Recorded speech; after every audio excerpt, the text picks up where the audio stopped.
Ever pondered why the tortoise, not the hare, wins the race in that age-old fable? It all comes down to one crucial virtue: patience. Today we delve into the art of cultivating this much-coveted trait. Step 1 on this journey is understanding.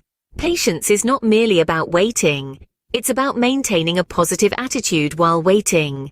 It's the calm acceptance that things can happen in a different order than the one you have in mind. Step 2 is practicing mindfulness. When impatience sneaks up on you, take a moment to observe it. What triggers it? What physical sensations accompany it? The more aware you become of your impatience, the better you can manage it. Remember, mindfulness is not about eliminating impatience, but rather understanding and observing it without judgment. Next, we move to step 3, reframing your thinking. Instead of viewing patience as passive waiting or suffering in silence, view it as an opportunity to grow, to learn, to observe.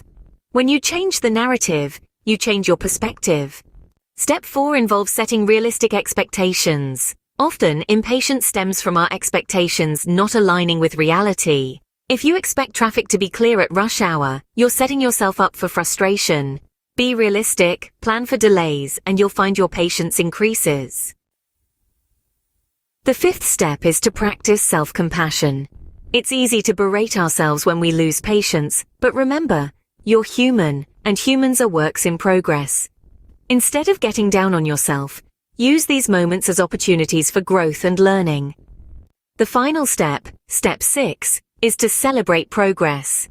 Developing patience is a journey, not a destination. Celebrate the small victories along the way, like maintaining calm in a situation that would have previously ruffled your feathers. To summarize, developing patience is a 6-step process.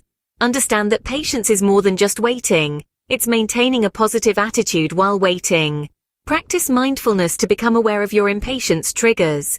Reframe your thinking to view patience as an opportunity. Set realistic expectations to avoid unnecessary frustration. Practice self-compassion when you stumble and celebrate your progress along the way. Remember, patience, like all virtues, takes time to cultivate.